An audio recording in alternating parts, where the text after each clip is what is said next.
Picture yourself slumped on a lumpy straw mattress in a drafty medieval hut. Circa 1300 CE, the air thick with the scent of damp wool, smoky tallow, and the faint whiff of a goat who's decided to join the party.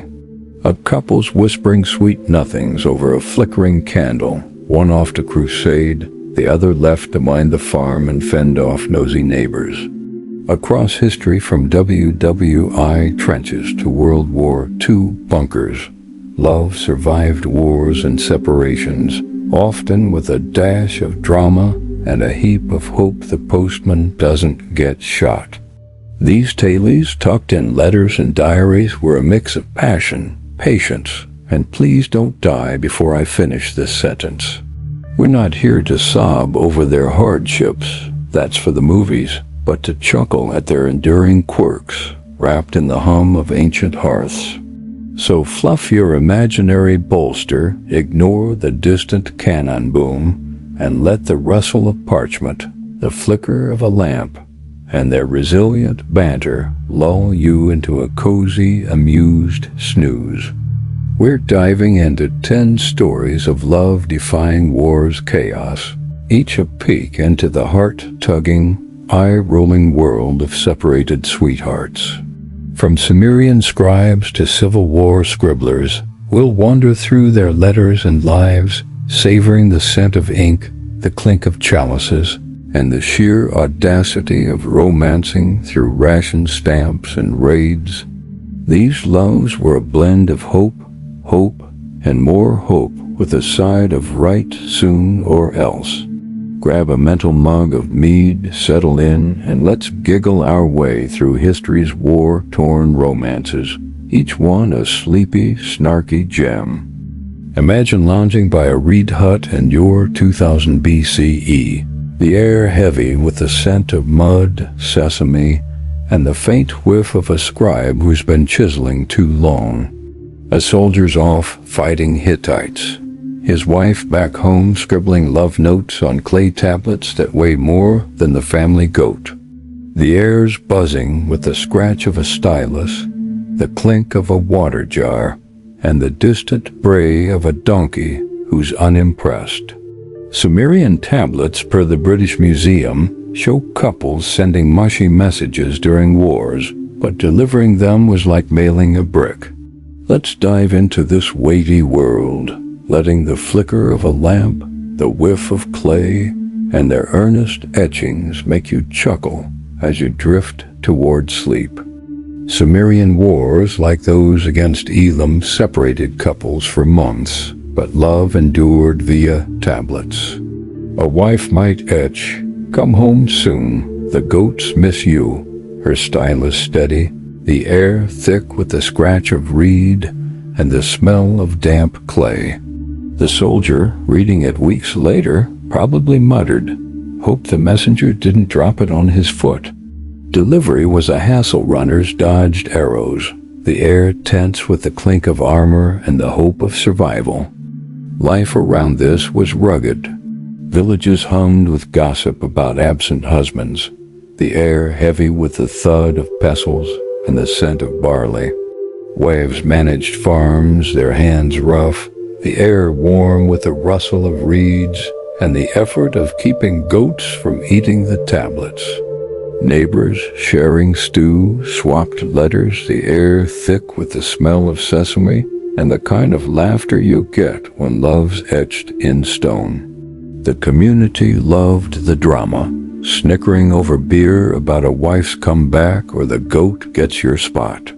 Their love was durable, and as the hut fades, let's shift to Greek warriors, where love met the phalanx.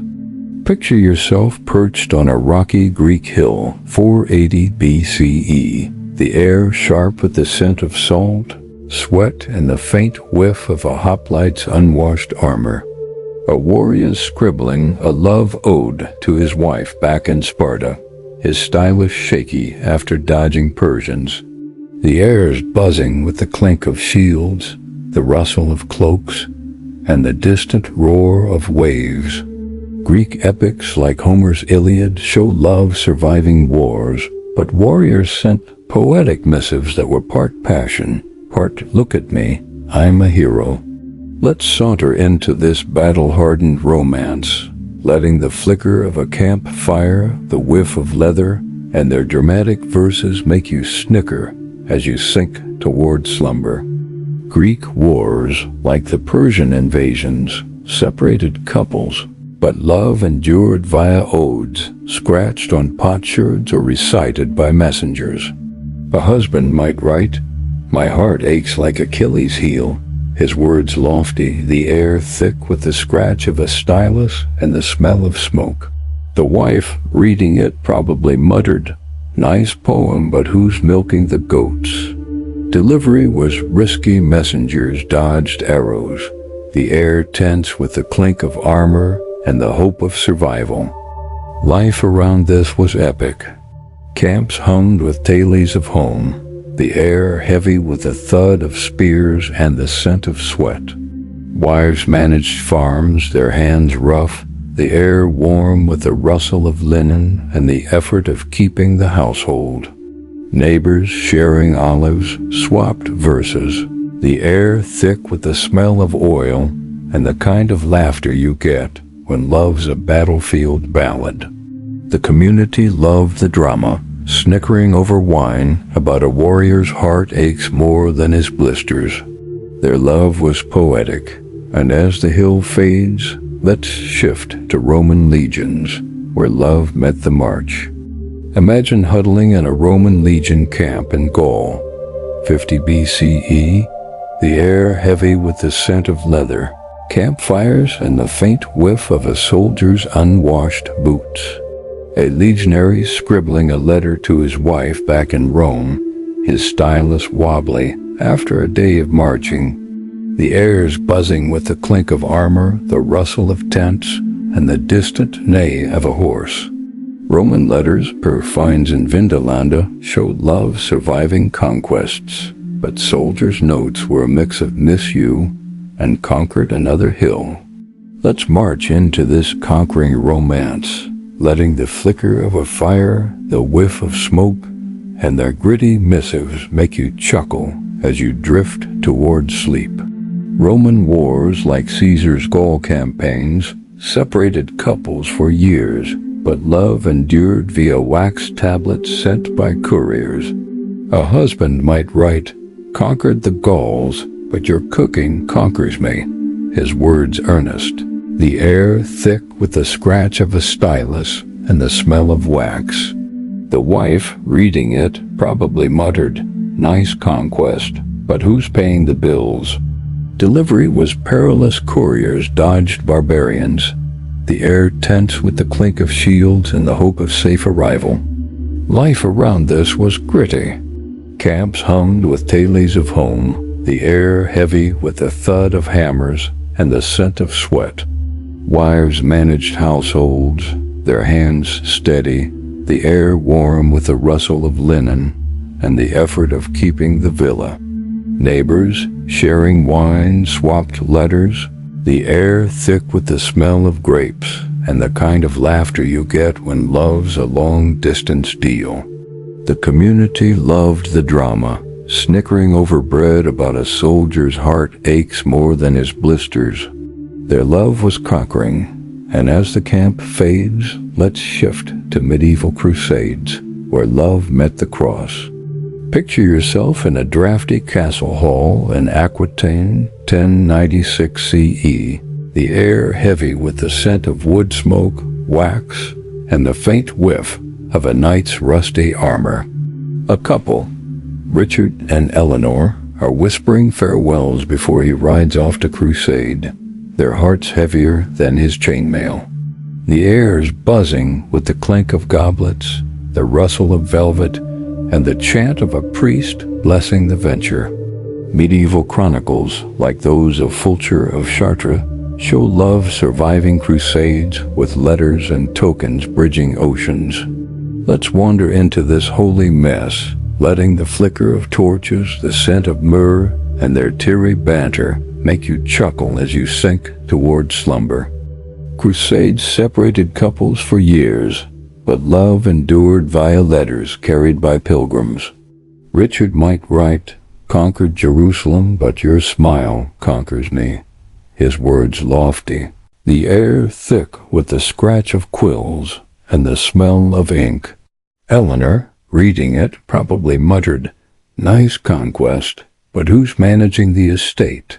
Delivery was risky, pilgrims dodged bandits, the air tense with the clink of swords and the hope of survival. Life around this was dramatic. Castles hummed with tales of absent spouses, the air heavy with the thud of looms and the scent of wool. Waves managed lands, their hands steady, the air warm with the rustle of parchments and the effort of keeping the castle. Neighbors, sharing wine, swapped letters, the air thick with the smell of grapes and the kind of laughter you get when love's a long-distance saga. The community loved the drama, snickering over mead about a knight's heart aches more than his wounds. Their love was crusading, and as the hall fades, let's shift to Renaissance separations, where love met the plague. Imagine lounging in a Florence villa, 1450 CE, the air warm with the scent of lavender, wax, and the faint whiff of a merchant's spilled wine. A couple, Lorenzo and Caterina, are whispering farewells before he flees the plague. The air's buzzing with the clink of coins, the rustle of silk, and the distant chant of a priest. Renaissance letters like those of Alessandra Strozzi show love surviving separations, with politics and pests keeping couples apart. Let's saunter into their world, letting the flicker of a candle, the scent of ink, and their tearful banter make you chuckle as you drift toward sleep. Plagues and wars separated couples, but love endured via letters carried by couriers. Lorenzo might write, "The plague rages, but my heart's safe with you," his words earnest, the air thick with the scratch of quills and the smell of wax. Caterina, reading it, probably muttered, "Nice sentiment, but who's paying the bills?" Delivery was perilous, couriers dodged quarantines, the air tense with the clink of bells and the hope of survival. Life around this was tense. Villas hummed with tales of absent spouses, the air heavy with the thud of looms and the scent of lavender. Wives managed estates, their hands steady, the air warm with the rustle of parchments and the effort of keeping order. Neighbors, sharing wine, swapped letters, the air thick with the smell of grapes and the kind of laughter you get when love's a plague-dodging game. The community loved the drama, snickering over bread about a merchant's heart aches more than his wallet. Their love was enduring, and as the villa fades, let's shift to Civil War letters, where love met the battlefield. Picture yourself in a Union tent in Virginia, 1862, the air heavy with the scent of gunpowder, canvas, and the faint whiff of a soldier's unwashed socks. A Yankee private's scribbling a letter to his wife, his quill shaky after a day of marching. The air's buzzing with the clink of bayonets, the rustle of paper, and the distant boom of cannons. Civil War letters, per Smithsonian collections, show love surviving the divide, with couples in blue and gray holding on through hell. Let's dive into this divided romance, letting the flicker of a campfire, the scent of smoke, and their heartfelt words make you chuckle as you sink toward slumber. Civil War separations lasted years, but love endured via letters carried by unreliable post. A soldier might write, "Miss you like I miss clean socks," his words earnest, the air thick with the scratch of quills and the smell of gunpowder. The wife, reading it, probably muttered, "Nice line, but who's chopping the wood?" Delivery was risky, postmen dodged battles, the air tense with the clink of mail bags and the hope of safe arrival. Life around this was grim. Camps hummed with tales of home, the air heavy with the thud of boots and the scent of sweat. Wives managed farms, their hands rough, the air warm with the rustle of homespun and the effort of keeping the household. Neighbors sharing bread, swapped letters, the air thick with the smell of corn and the kind of laughter you get when love's a battlefield ballad. The community loved the drama, snickering over cider about a soldier's heart aches more than his blisters. Their love was a lifeline, and as the tent fades, let's shift to WWII trenches, where love met mud. Imagine huddling in a soggy trench in France, 1916, the air heavy with the scent of mud, gunpowder, and the faint whiff of a soldier's rotten boots.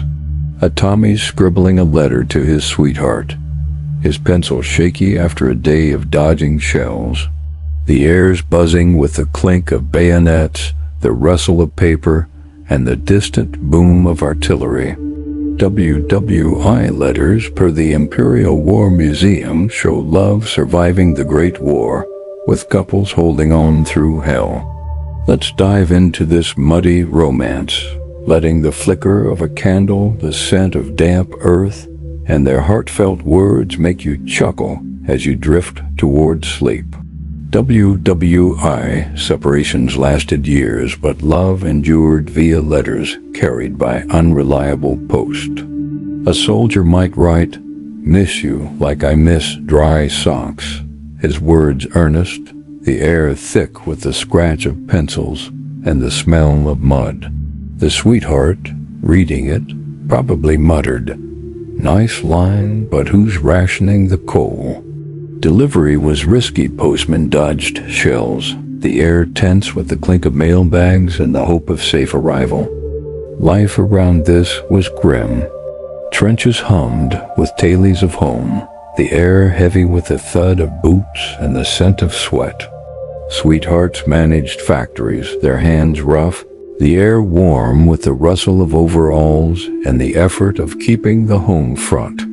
Neighbors sharing tea, swapped letters, the air thick with the smell of rationed sugar and the kind of laughter you get when love's a battlefield ballad. The community loved the drama, snickering over tea about a soldier's heart aches more than his blisters. Their love was a lifeline, and as the trench fades, let's shift to World War II, where love met rations. Picture yourself in a blackout curtained room in London, 1942. The air heavy with the scent of rationed tea, wool, and the faint whiff of a blackout curtain that's seen better days. A wife's scribbling a letter to her husband at the front, her pencil stubbed short as the rations. The air's buzzing with the hum of an air raid siren, the rustle of paper, and the distant boom of bombs. World War II letters per the BBC show love surviving blitzes and battles, with couples holding on through hell. Let's dive into this rationed romance, letting the flicker of a candle, the scent of tea, and their heartfelt words make you chuckle as you sink toward sleep. World War II separations lasted years, but love endured via letters carried by unreliable post. A wife might write, "Miss you like I miss sugar," her words earnest, the air thick with the scratch of pencils and the smell of blackout paper. The husband, reading it, probably muttered, "Nice line, but who's queuing for bread?" Delivery was risky. Postmen dodged bombs, the air tense with the clink of mail bags and the hope of safe arrival. Life around this was grim. Homes hummed with tales of absent loved ones, the air heavy with the thud of knitting needles and the scent of wool.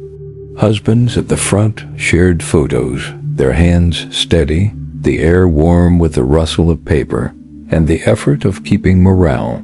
Neighbors sharing rations, swapped letters, the air thick with the smell of tea and the kind of laughter you get when love's a rationed luxury. The community loved the drama, snickering over tea about a wife's heart aches more than her empty larder. Their love was a lifeline, and as the room fades, let's shift to the Holocaust, where love survived the unspeakable. Imagine standing in a hidden attic in Amsterdam, 1943, the air heavy with the scent of dust, fear, and the faint whiff of a candle that's burning too low. A couple, like Helen Spitzer and David Wisnia in Auschwitz, whisper promises in the dark, their love a spark in hell. The air's buzzing with the rustle of paper, the distant clank of trains, and the murmur of "we'll make it." Holocaust tales per Smithsonian show love surviving the unthinkable, with couples like the Schiffs holding on through camps.